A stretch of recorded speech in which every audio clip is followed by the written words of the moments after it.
Hey there! Magandang gabi sa inyong lahat. And my name is Hader.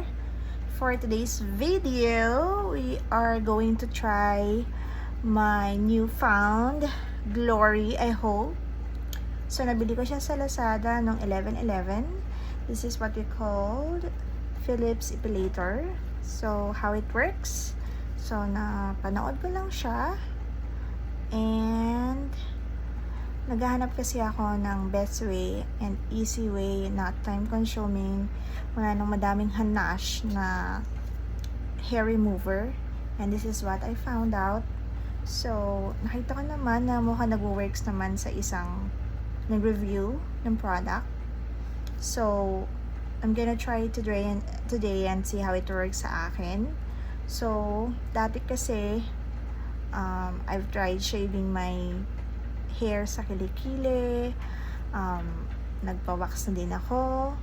I also tried I forgot the term, pero parang nililaser siya or something na nag-take effect lang siya ng 3 months.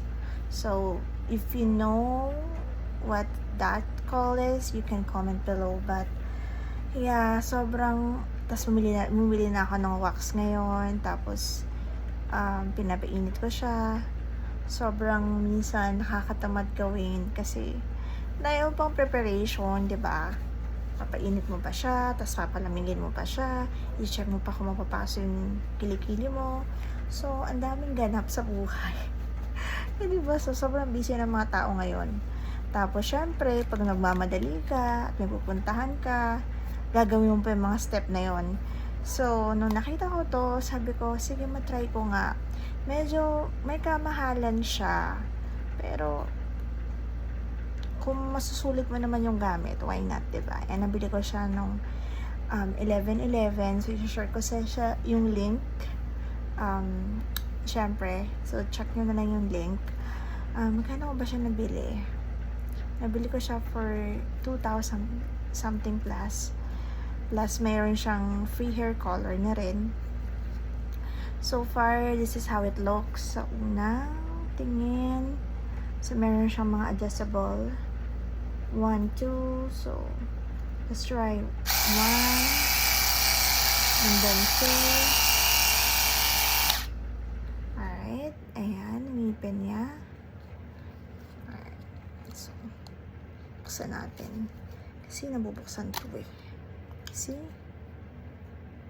So, pwede naman siyang hugasan, tuyuin lang after gamitin. And make sure na kayo lang yung gagamit since hygiene-wise, syempre. See how it works inside. So, pag ibabalik siya, ganun lang. Mabilis lang. And then, ayan yung charger niya dito. So, merong cordless, pero syempre, hindi mo naman kailangan ng cordless kung malapit ka naman sa saksakan, diba? Okay? Tapos, ayun yung charger niya. Medyo mahaba din. So, pwede mo siya kung malayo yung saksakan. Kung tinatamad ka lumapit sa saksakan, okay lang. So, ngayon, try na natin siya. Wala na maraming intro. Tingnan natin kung gaano siya kasakit. Ay. So, ito yung kilikili ko. May sugat pa ako dito. Hindi siya gaanong kaputi, pero I'm working on it, guys. Okay. So, I'm gonna try first the number 1 and see.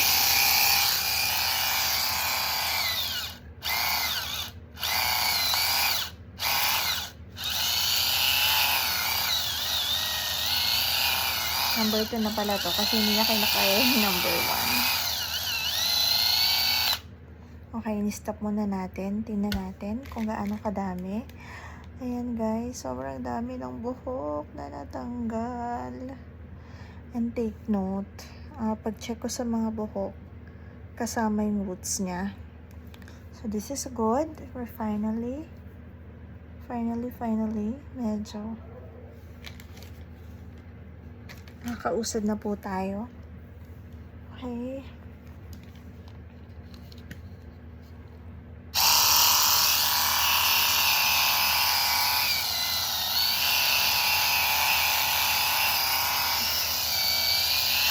parang wala lang siya. Siguro depende rin sa pain tolerance niya. Pero sa akin, wala lang siya. Parang wala lang. Para lang may gumagapang sa balat mo, ganun. Pero, hindi siya masakit actually. Siguro kung depende sa tao. Pero kapag nakapag-try ka na magpa-wax before, hindi mo na siya ganun mararamdaman. So, ayan. Napansin ko hindi naman lahat nadala. So, try natin kung madadala pa yung tira. Okay.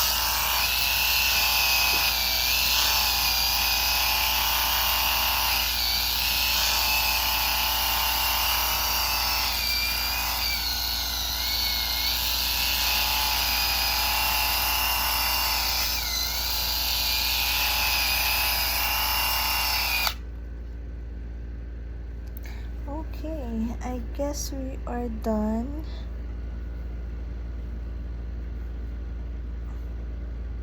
Mukhang nawala naman lahat. I guess may mga sobrang baby hair, pero normal naman na hindi matatanggal lahat. Pero ayun na siya. Okay. There you have it. Okay. Next video natin yung next video natin is ipapakita ko sa inyo kung gaano katagal natanggal. Kung gaano siya tumubo agad ng mabilis. Kung gaano kabilis yung pagtubo. Tama. Alright. After kong gamitin to. So again, ilalagay ko yung link below. Ang masasabi ko lang sa product na to is very useful siya. Hindi rin siya masakit. Gaya ng sinasabi sa comment ng isa nag-review na masakit daw. So siguro hindi pa siya nagpapa-wax before. So siguro kaya sinasabi niya na masakit. Pero for me naman, hindi naman siya ganun kasakit.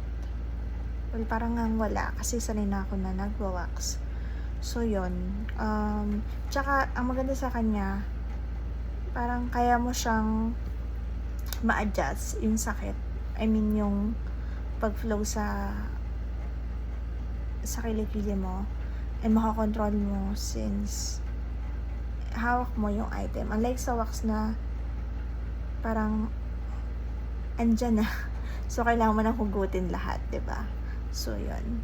So far okay naman siya. Yes, natanggal naman lahat ng buhok ko. Ayun. By the way, before mo siya gamitin, kailangan naligo ka. Kahit hindi ka naligo, kailangan malinis yung kilikili mo first. And then, kailangan tuyo siya, syempre, bago mo siya gamitin. Dahil, syempre, ayaw niya pati makuryente. Tsaka, mabubuksan, syempre, yung pores ng kilikili mo. So, at dapat tuyo talaga siya. And then, sa package na to pala, may kasama siyang brush. So, yan. So, kapag tapos mo na siyang gamitin, i-brush mo lang yung mga natira. Okay. Nabuhok. And then, after that, okay na. Wala ka ng problema. So, hopefully, magtagal siya. So, magbigay ulit ako ng feedback after how many months just to make sure na updated kayo if it's really, really effective. So, for now, for me, it's very effective, easy to use, price-wise. Wala namang problema kung magbabayad ka ng mahal. Pero kung magagamit mo siya ng matagal, why not, diba? So, it's the quality over the price. Pero, syempre, kung may mga mura din naman, nakita kayo na effective, why not use that as an alternative kung medyo concerned kayo sa budget. So, this is worth 2,000 something. Pero, nabili ko siya ng may sa 11/11 sale. So, I'm gonna write down the link below so you can just check to see how it works for you. Comment nyo din kung paano siya nag-work sa inyo. Okay? So, yun lang sa ngayon. Next video natin is i-reveal ko kung paano ko naman na-achieve ang aking skin. Kasi nag-breakout na ako one time. So, I'm gonna show you how I take care of my skin. Easiest way to take care of your skin. So guys, thank you so much for dropping by, and I'll see you soon next time. Bye!